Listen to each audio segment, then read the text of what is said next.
दक्षिणामूर्तिसमारम्भां शङ्कराचार्यमध्यमाम् अस्मदाचार्यपर्यन्तां वन्दे गुरुपरम्पराम्.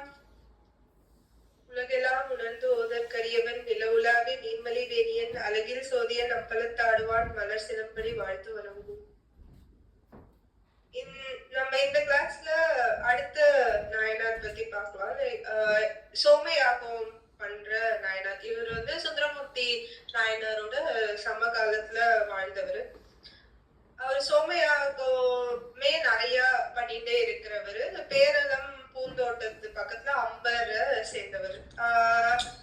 சோமயாகி மாரநாயனார் அப்படின்னு தான் பேரு. ஆனா அது காலப்போக்குல அது எப்படின்னா சோமாசி மாரநாயனார் அப்படின்னு அவரது சொல்லுவாங்க. ஜெனரலா சோமாசி மாரநாயனார் அவர் பேரு. சுந்தரமூர்த்தி நாயனார் திருத்தொண்டர் தொகை எழுதும் போது அம்பரான் சோமாசி மாறனுக்கும் அடியன் அவர் தான் ஒரு லைன் தானே எழுதுவாரு ஊரை பத்தி. இவரை பத்தி இப்படி எழுதுறாரு. இவர் எப்படிப்பட்டவர் அப்படின்னு சேக்கிழார் சொல்றாருன்னா, யாகம் பண்ணி எப்போதுமே யாகம் பண்ணிட்டே இருப்பாரு. சதா பஞ்சாட்சர ஜபம் பண்ணுவாரு. எப்போதுமே சிவன் நினைப்பிலே இருப்பவர். யார்கிட்டயும் அவருக்கு பேதம் கிடையாது. நீ உயர்ந்த குலம் தாழ்ந்த குலம் அந்த மாதிரி பேதம் எல்லாம் கிடையாது. தன்னோட தர்மத்துல நம்ம நிக்கணும் அப்படிங்கறதுக்காக தான் குலமே தவிர உயர்வு தாழ்வு பாக்கிறதுக்காக குலங்கிறது கிடையாது அப்படின்னு நினைக்கிறவர். அதையே பின்பற்றுவரும் கூட. இந்த யாகத்தெல்லாம் முறையா பண்ணுவாரு. அதுக்காக நிறைய பிரயத்தனம் பண்ணுவாரு. ஏன்னா நம்ம ஆட்டுல ஒரு சின்னதா ஒரு ஹோமம் பண்றதுக்கே எவ்வளவு வாங்க வேண்டியதெல்லாம் இருக்கு. யாகம் எல்லாம் பண்ணணும், சோம யாகம் எல்லாம் பண்ணணும்னா அதுக்கு நிறைய திரவியங்கள்லாம் தேவைப்படும். இவர் ரொம்ப சுந்தரமூர்த்தி நாயனார், சேரமான் பெருமான் மாதிரி எல்லாம் பெரிய ரொம்ப பணக்காரர் செல்வம் உடையவர் கிடையாது. ஏழை பிராமணர் தான். இருந்தாலும் அந்த யாகம் பண்றதுக்கு எல்லாம் நிறைய இந்த திரவியங்கள்லாம் தேடுறதுக்கு நிறைய பிரயத்னம் பண்ணுவார். தனக்குன்னு எதுவும் கேட்டுக்க மாட்டாரு. நிறைய இந்த யாகத்துக்கு திரவியம் எல்லாம் வாங்கி நிறைய பேர் கொடுப்பா. அதை வச்சு யாகம் பண்ணுவாரு. அந்த யாகம் பண்றச்சே மீதி இருக்கிறதெல்லாம் திரவியங்கள்லாம் வச்சு மறுபடியும் யாகம் பண்ணுவாரு, தானம் பண்ணுவாரு. இப்படியேதான் வாழ்க்கைய நடத்திட்டு இருந்தார். தனக்குன்னு எதுவும் கேட்கவும் மாட்டாரு, வச்சுக்கவும் மாட்டாரு. ஒரு ரொம்ப சிம்பிளான லைஃப் வாழ்ந்தவருக்கு. ஆத்துல இப்போ ஜென்ரலா ஆத்துல மாடு இருக்கும், அதுல வர பால் தயிர் வச்சு சாப்பிட்டு தோட்டத்துல இருக்கிற கீரைய பறிச்சு சமைச்சு அந்த மாதிரியே வாழ்க்கையே ஓட்டினவர். இந்த மாதிரி பண்ணிட்டே இருக்கும்போது அவருக்கு திடீர்னு மனசுல ஒரு ஆசை வருது. அது அவருக்கா ஆசையா, அது சங்கல்பமா தெரியாது. சிவ சங்கல்பமா தான் இருக்கணும். இந்த மாதிரி நம்ம எப்போதும் யாகம் பண்றோம். யாகம் பண்ணி அக்னியில எல்லா திரவியங்களையும் போடுறோம், பூர்ணாவதி பண்றோம், எல்லாம் பண்றோம். நம்மளோட நம்பிக்கை என்ன? நம்ம அக்னி பகவானுக்கு கொடுத்துட்டா அவர் யார்கிட்ட கொண்டு போய் சேர்க்கணுமோ அங்க கொண்டு போய் சேர்த்துருவாரு. அவர் தான் கொரியர் சர்வீஸ். யாருக்கெல்லாம் நம்ம யாருக்காக யாகம் பண்றோமோ, எதை நினைச்சு பண்றோமோ அவள்கிட்ட எல்லாம் கொண்டு போய் சேர்க்கறது அக்னி பகவானோட வேலை. அது சத்தியம். ஆனா இவருக்கு நம்ம இந்த மாதிரி யாகம் பண்ணும்போது சிவபெருமானே நம்மளோட யாகத்தை ஏத்துட்டா எவ்வளவு நல்லா இருக்கும். அதாவது எப்படின்னா அந்த பொன்னார் மேனி செஞ்சடையோட சிவபெருமான் நம்ம யாகத்தை பூர்த்தி பண்ணி அபிச வாங்கிட்டாருன்னா எவ்வளவு நல்லா இருக்கும் அப்படின்னு அவருக்கு ஒரு ஆசை வந்துதாமா. இவரோட சரித்திரத்தை சேக்கிழார் சொல்லும் போது அவர் எப்படி சொல்றாருன்னா, யாகம் பண்ணுவாரு, சிவபக்தாளுக்கு அன்னம் எல்லாம் இடுவாரு, நிறைய தான தர்மங்கள் பண்ணுவாரு, பஞ்சாட்சரம் சொல்லுவாரு. அப்படியே இருந்துன்னு வந்தவருக்கு சுந்தரமூர்த்தி நாயனார் தம்பிரான் தோழனை பத்தி கேள்விப்படுறாரு. அவரோட சத்சங்கத்துல ஈடுபட்டு சிவபதம் அடையிறாரு அப்படின்னு சொல்லி சேக்கிழார் இவரோட சரித்திரத்தை முடிச்சிடுறான். ஆனா இவரோட சரித்திரத்தை விரிவா சொல்றது யாருன்னா மகாபெரிவா. தெய்வத்தின் குரல்ல சாப்டர் 5 ஈசனும் ஆசானும் அப்படிங்கிற சாப்டர்ல இவரோட கதையை சரித்திரத்தை ஃபுல்லா மகாபெரிவா சொல்றான். இவரோட கதையோட பேஸ் என்னன்னா, இதுல இருந்து மெயினா நம்ம தெரிஞ்சுக்க வேண்டியது இல்ல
ஆசைப்பட்டாரு. நம்ம வந்து போகணும். இவரு வந்து சிவபெருமான் வந்து அவிசு வாங்கிக்கணும் அப்படிங்கிறது ரொம்ப பெரிய ஆசை. அத வந்து ஆனா அவருக்கு என்ன தோன்றதுன்னா, என்கிட்ட வந்து பக்தி வந்து போராதோ! நான் பண்ற பக்திக்கெல்லாம் வந்து சிவபெருமான் வந்து எங்க வருவாரு? அப்படின்னு வந்து அவருக்கு தோன்றது. அப்போ வந்து சுந்தரமூர்த்தி நாயனாரோட சரித்திரம் சமகாலம் தானே. அவரோட சரித்திரம்லாம் வந்து அவருக்கு காதுல படுறது. அந்த காலத்துல எல்லாரும் பேசுவார் இல்லையா? இவ இப்படி பண்ணா, அப்படி பண்ணா. அவரோட சரித்திரம் முழுக்க அவருக்கு வந்து தெரியறது. இந்த மாதிரி எப்படி கல்யாணத்த நிறுத்தி தடுத்தாட்கொண்டாரு. அப்புறம் 1க்கு 2 கல்யாணமா பண்ணி வச்சாரு. சத்தியத்தை மீறினாருன்னு அவருக்கு வந்து கண் போச்சு. அப்புறம் பகவானே வந்து அந்த கண்ணையும் வந்து திரும்ப கொடுத்தாரு. அவரு எந்த அளவுக்கு இது வந்து அவரு என்ன கேட்டாலும் வந்து சிவபெருமான் பண்ணுவாரு அப்படிங்கறதெல்லாம் இவருக்கு வந்து ஃபுல்லாவே தெரியறது. சரி, அப்போ வந்து நம்ம போய் கேட்டு பார்க்கலாமே. அவர்கிட்ட வந்து இவரு சுந்தரமூர்த்தி நாயனார்கிட்ட போய் நம்மளோட ஆசைய சொல்லாமே. நம்ம என்ன தங்கமா கேக்குறோம்? இல்ல வேற ஏதாவது பொன் பொருள் கேக்குறோமா? இல்லையே. சிவபெருமான் வந்து நம்மளுக்கு வந்து காட்சி கொடுக்கணும், அவிசு வாங்கிக்கணும் அப்படின்னு நினைக்கிறோமே, பக்தியில தானே கேக்குறோமே அப்படின்னு வந்து அவருக்கு தோன்றதாமா. அப்படி அப்படி சரி சுந்தரமூர்த்தி நாயனார பார்க்க போவோம் அப்படின்னா, நம்ம பெரியவாள ஜெனரலா பார்க்க போகும்போது வெறும் கையோட போக மாட்டோம். ஏதோ ஒண்ணு எடுத்துன்னு போவோம். ஆனா அது ஏதோ ஒண்ணு எடுத்துன்னு போறது எதுக்குன்னா, நம்ம அவளுக்கு கொடுத்து ஒண்ணும் ஆக போறது இல்ல. நிறைஞ்ச நிலையில இருக்கிறவாளுக்கு நம்ம என்ன கொடுக்க முடியும்? ஒண்ணுமே கொடுக்க முடியாது. நம்ம பிரேம தான் கொடுக்க முடியும். அததான் அவ எதிர்பார்க்கிறாளுமே. ஆனா நம்ம பார்க்க போகும்போது ஏதோ ஒண்ணு எடுத்துட்டு போறத ஒரு சம்பிரதாயமா ஒரு ஒரு ஹேபிட்டா எல்லாருமே வச்சிருந்தோம். சோ இவர் வந்து யோசிக்கிறார், நம்ம என்ன கொடுக்க முடியும்? அவருக்குதான் எல்லாம் சிவபெருமான் டைரக்டா வந்து என்ன கேட்டாலும் அவரு அப்படியே அடுத்த செகண்ட் வந்து எல்லா தங்கத்தை இங்க குடுக்குறாரு, அங்கிருந்து அங்க போய் குடுக்குறாரு. இவரு போய் நாகப்பட்டினத்துல போய் எல்லா ஜவ்வாது இது குதிரை வேணும், தங்கம் வேணும் எல்லாம் கேட்டு சிவபெருமான் அவருக்கு வந்து எல்லாத்தையும் கொடுத்துட்டு இருக்காரு. அப்படி வச்சுட்டு இருக்காரு சிவபெருமான். இந்த மாதிரி இருக்கிறவருக்கு நம்ம போய் என்ன கொடுக்க முடியும் அப்படின்னு வந்து அவர் வந்து நினைக்கிறாரு. அதுவும் இவரு எப்படி இருக்கிறவரு யாகம் பண்ணி பண்ணி ஏழ்மை நிலையே வந்து ஒரு பாக்கியமா நினைச்சுண்டு வாழற பிராமணர் இவரு. சரி, அவர் இப்படியே நினைச்சுட்டு தோட்டத்துல போய் இந்த தூதுவளை கீரையெல்லாம் வந்து பறிச்சுட்டு இருக்கும் போது அவர் யோசிக்கிறாரு, சரி நம்ம இந்த தூதுவளை கீரை வந்து இப்போ இந்த சத்துவ குணத்தை வந்து ஏற்படுத்துற கீரை அப்படின்பா. சோ அவருக்கு ஆல்ரெடி சுந்தரமூர்த்தி நாயனாருக்கு சத்துவகுணம் நிறைய இருந்தாலும் நம்மளால முடிஞ்சதை எடுத்துட்டு போய் கொடுப்போமே அப்படின்னு வந்து நினைக்கிறாரு இவர். சோ அது முடிச்சு தன்னோட நித்திய அனுஷ்டானத்தை எல்லாம் முடிச்சுட்டு அந்த கீரையை எடுத்துட்டு நடந்து போறாராமா சுந்தரமூர்த்தி நாயனார பாக்குறதுக்கு. அங்க போய் பார்த்தா அவரோட வீடே வந்து அப்படியே கோலமா இருக்கு. எல்லாரும் வந்துட்டு இருக்கா, எல்லா கீர்த்தனைகள் நடக்கிறது. அவர் சுந்தரமூர்த்தி நாயனார் சுத்தி எப்போதுமே வந்து ஒரு பெரிய கும்பலே இருக்கு. எல்லாரும் வந்து சிவனை பத்தி பேசுறது. அவரு சுந்தரமூர்த்தி நாயனார் சில சமயம் உட்கார்ந்து பேசிட்டே சிவ கதைகள் எல்லாம் பேசிட்டு சாப்பிடுவாராம். சில சமயம் மௌனத்துல சாப்பிடுவாராம். ஆனா அவரை சுத்தி எப்போதுமே வந்து ஒரு சிவ பக்தால் கூட்டம் வந்து இருக்கு. சரி, இப்படி இருக்கிறவரை நம்ம எங்க போய் பாக்குறது? நம்மள எங்க யாரையும் போய் நிப்பாரா? நின்று எல்லாத்தையும் கேட்டுட்டு இருப்பாரு, அவ்வளவுதான். ஆனா எப்படியும் பார்க்க முடியாது சுந்தரமூர்த்தி நாயனாரெல்லாம். நம்ம என்ன பண்ணலாம், நம்ம கீரை எடுத்துட்டு போய் சமையல் கொடுத்துடலாம் அப்படின்னு சொல்லிட்டு போய் கொடுக்குறாராம் கீரையை.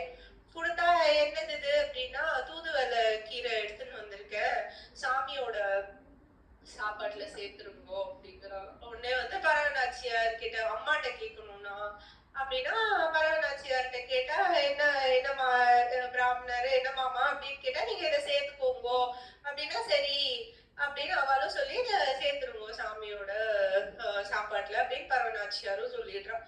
ஆனா பாவம் ஏழை பிராமணர் அவரோட தோட்டத்துல விளைஞ்சது எவ்வளவு இருக்கும். அவரால் என்ன, சுந்தரமூர்த்தி நாயனார் வீட்டுல எப்போதும் வந்து அன்னதானம், எல்லாருக்கும் வந்து சாப்பாடு, வரவாளுக்கெல்லாம் சமையல் நடந்துட்டே இருக்கும். எல்லா அறுசுவையோட பண்ணி போட்டுட்டே இருப்பா. ஆனா இவர் கொண்டு வந்த கீரை என்ன எல்லாருக்கும் போடுற அளவுக்கு அந்த பிராமணரால கொண்டு வர முடியல. அதனால அது வந்து சுந்தரமூர்த்தி நாயனாருக்கு மட்டும் தூதுவளை கீரைய பண்ணி போட்டா. இவரு சுந்தரமூர்த்தி நாயனாருக்கு வந்து நான் என்ன சாப்பிடுறோம் அப்படிங்கறதுல அந்த அளவுக்கு ஏதோ நிறைய போடுறா, எல்லாம் நல்லா சமைச்சு போடுறா அப்படிங்கறத அவரும் சாப்பிட்டு இருந்தாரு. இந்த மாதிரி வந்து இவர் ஒரு நாள்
பிராமணர் வந்து ஒருத்தர் வயசானவர் தினம் வந்து கீரை கொடுத்துட்டு இருந்தாரு.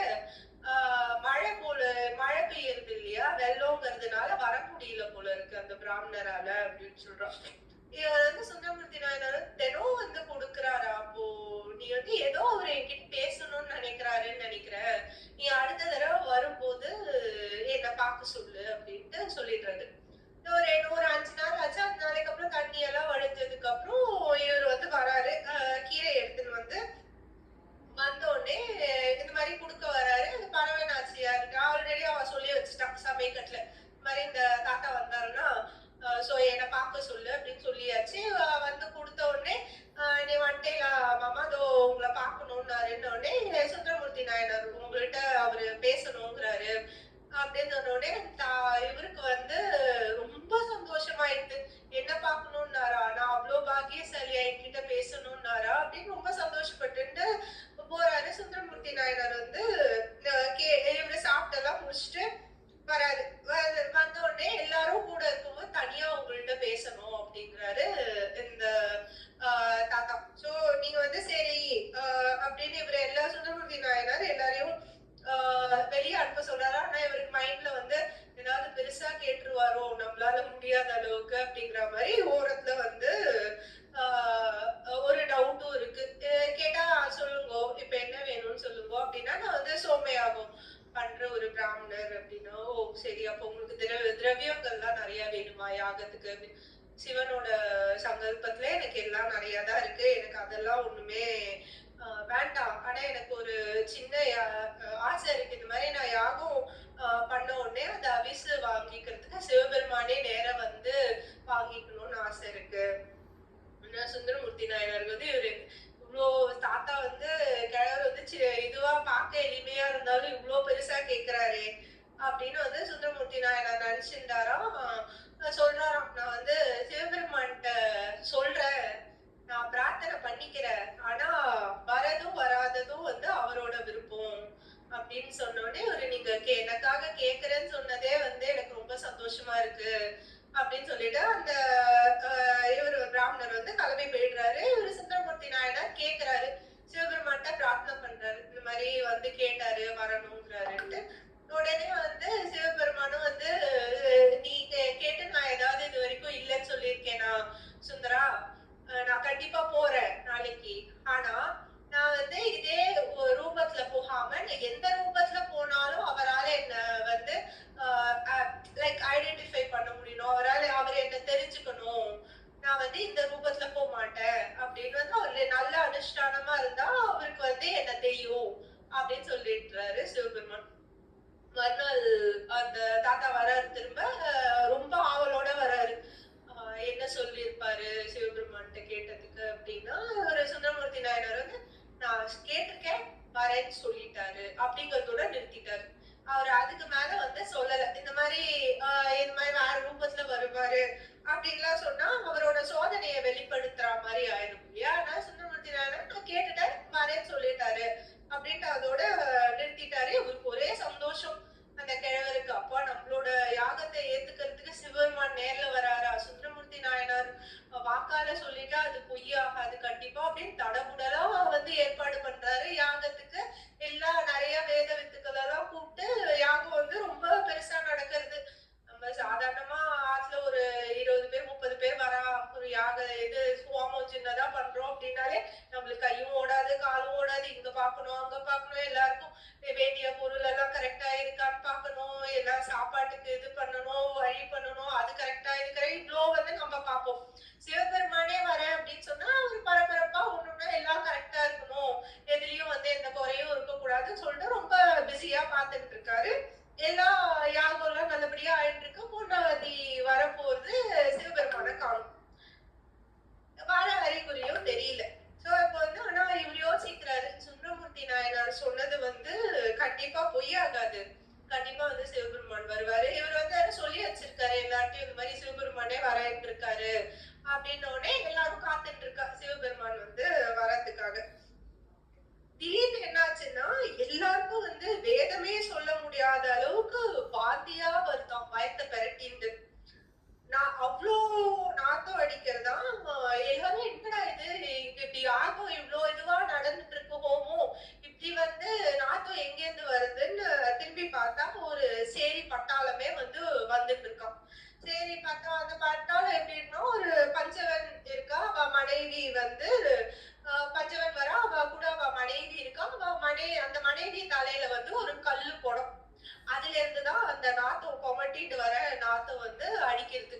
இவ கூட வந்து நிறைய பேர் வந்துட்டு இருக்கா. அவெல்லாம் மாமிசம் இது மிருகங்களோட தோல் எல்லாம் மாட்டிட்டு வரா. முன்னாடி ஒரு 2 சின்ன பசங்க வந்து வந்துட்டு இருக்கு.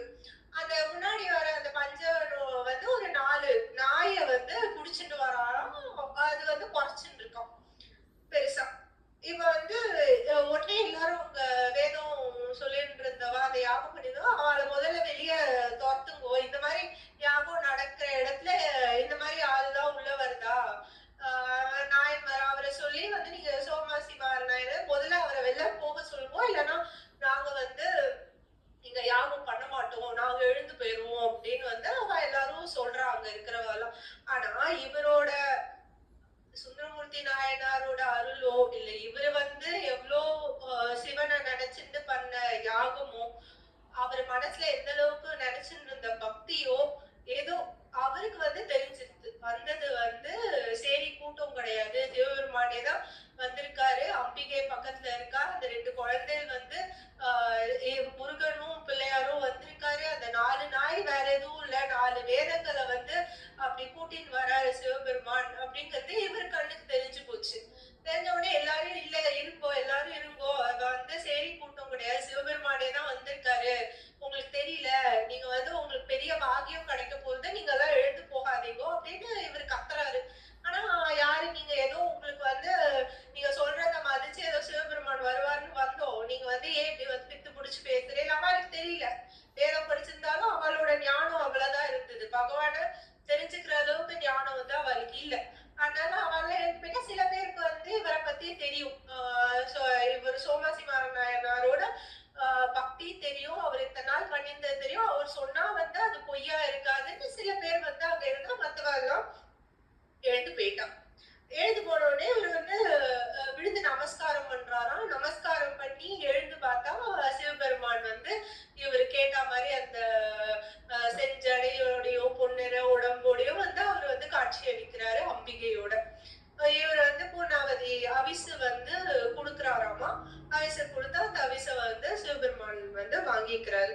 வாங்கிட்டு அவர் வந்து சிவலோகம் கிளம்பி போகும்போது இவரையும் சேர்த்து கூட்டிட்டு போறாரா. அங்க இருந்தவா யாரெல்லாம் இவரை வந்து சொல்லி நம்பி சிவபெருமான் தான் வராருன்னு நம்பி அங்க உட்கார்ந்தவா எல்லாருக்குமே சிவலோக பிராப்தி வந்து கிடைச்சது அப்படிங்கறத சொல்றான். சோ இத வந்து பெரியவா சொல்லி முடிக்கும் போது அவரு பெரியவா வந்து குருவோட ஆசீர்வாதம் இருந்தா என்ன நடக்கும் அப்படிங்கறது இந்த சரித்திரம் சொல்றது. என்னதான் நடக்காது, எல்லாமே நம்மளுக்கு என்ன வேணுமோ எப்படி வந்து பகவானை அடையணும் அப்படின்னு நினைக்கிறோமோ குருவோட ஆசீர்வாதம் இருந்தா நம்ம கிட்ட பகவானே வருவாரு அப்படிங்கறதுதான் இந்த சரித்திரம். ஜெய் ஸ்ரீராம். சூப்பர்மா.